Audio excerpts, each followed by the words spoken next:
And what's important here to support the yang, hot herbs are really essential, which include them in the full paper I wrote, fuzen, rogui, chenpi, banxia, these kind of herbs. I never use shu di and herbs that tonify the yin, or very, very rarely. And at the end, really what counts is not what I use or what I don't use, it's rather if it works or not. And in my practice, I think that the results are pretty good. What's important is also the herbs, and this is a point that Western medicine, for a good reason, criticize Chinese medicine. How do you control the herbs? How do you know that the herbs are always the same? Which is the shortcoming of Chinese medicine, different than modern drugs. And that's why I think the herbs control must be really strict, and the practitioner really need to know the herbs and how to control them and how to taste them and where they grow them and know the growers and when they harvest them.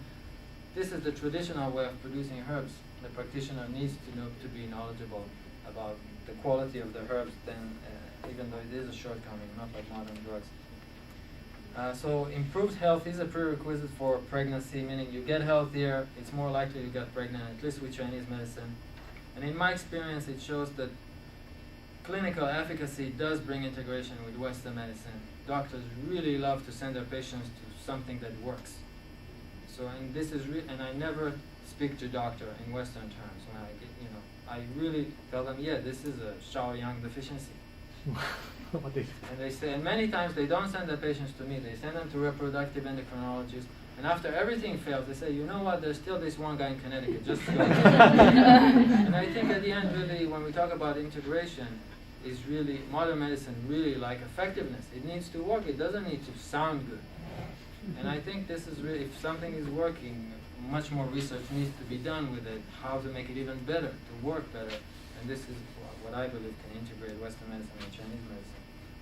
And also, the last point is that Chinese medicine can work with where Western medicine doesn't work, because we are working on different things.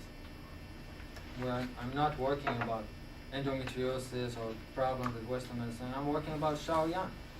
And if my patient is going to go to a reproductive endocrinologist and tell him, listen, I have a Shaoyang deficiency, a Shaoyin-Yang deficiency, can you treat it? They'll say no, for a good reason. He shouldn't treat it. I should treat it. And when a patient comes to me and say, hey, I have poor ovarian reserve, that's what my doctor said, I shouldn't treat it, and I never treat it. I always treat Chinese medicine syndromes, and many patients do get pregnant because that's what I treat. I don't think that Chinese herbs can ever be better than Western drugs in Western medicine department. Western medicine is the best in their department. Chinese medicine needs to be the best in its department. And that's the kind of my presentation.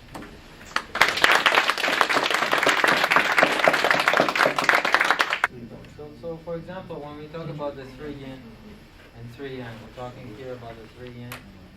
So in the Chinese medicine that we study today, the yin and yang are equal. Because in the society today, also men and women are equal. But in ancient society, they weren't.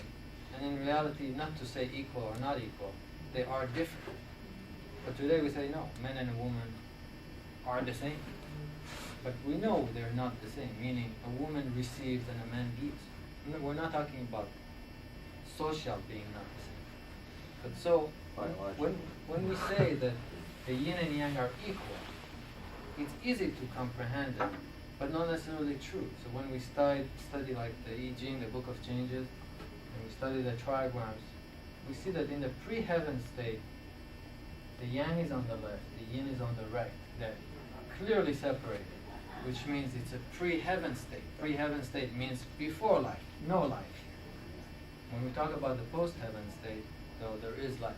That's the world that we live in. That's what the yin and yang are mixed together in a variety of ways, just not separated. So that's why today, for example, we talk about yin yang. This is like a general topic. We say the yang is the growing part, the yin is the decline part. They're equal, each one has a half. But in reality, in the classics, they didn't view it so much like this. There was heaven and earth, which is like the general paradigm. So there were 3 yin and 3 yang in heaven. And there was the earth, which is actually the part that makes the muscle, bones, tendons, flesh, organs. And then you take the flesh and bones and everything and you put energy in it, then you get the living person. And the energy is yin and yang. And where this energy is coming from heaven. So when the person dies, the body goes to the ground. the energy yin and yang both goes to heaven. They separate, they go back to heaven. This is like a classical approach, actually giving a third dimension here, which means it's not heaven and earth. There is heaven and earth, but the life energy all comes from heaven. The earth, we get all the physical form. So they say when the heaven energy goes into the earth, you get the form. So let's be a little more clear about the controversy.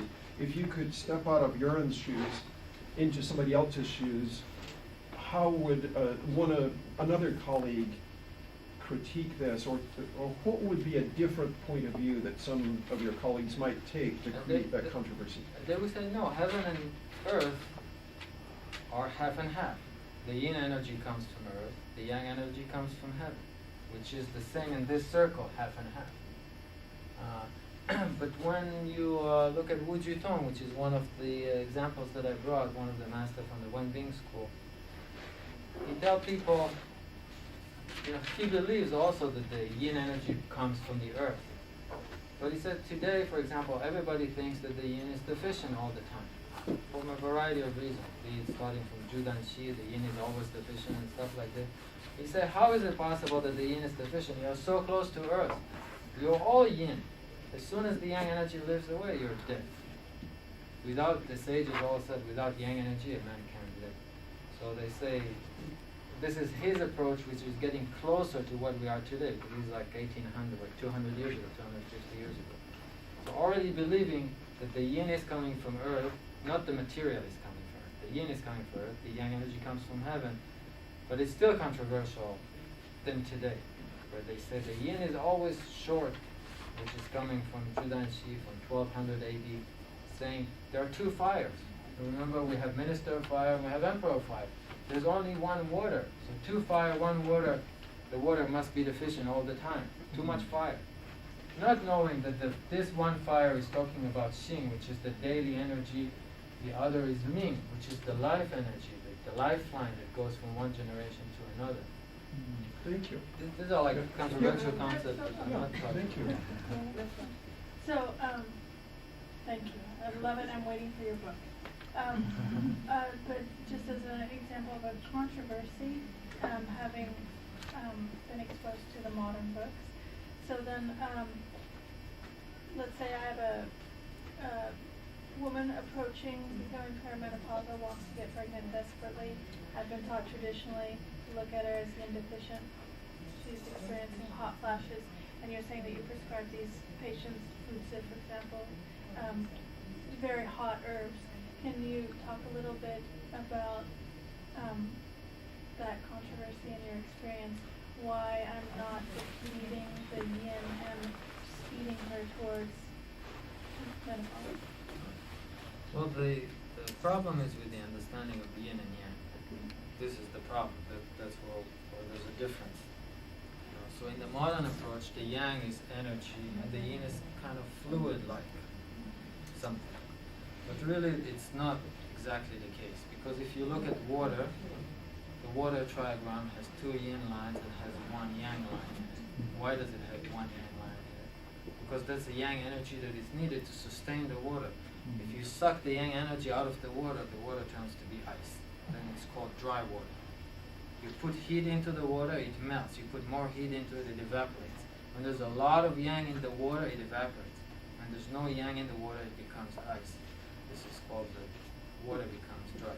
So when we talk about the three yin, this is the job of the Shao Yin, Emperor Fire.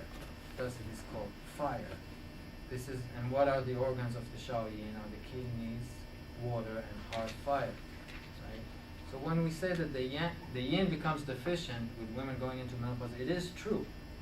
But what is becoming deficient is this true fire in the water. This is yin deficiency. So if you go back to the classics, you see quite a few references in the Neijing that says when you strengthen the yang, the yin becomes strong. When you strengthen the yin, the yang becomes strong. How do you add fire and the yin becomes strong? In today's concept, that these are completely two different things. They are not two different things. The yin energy is this water that has yang energy in it.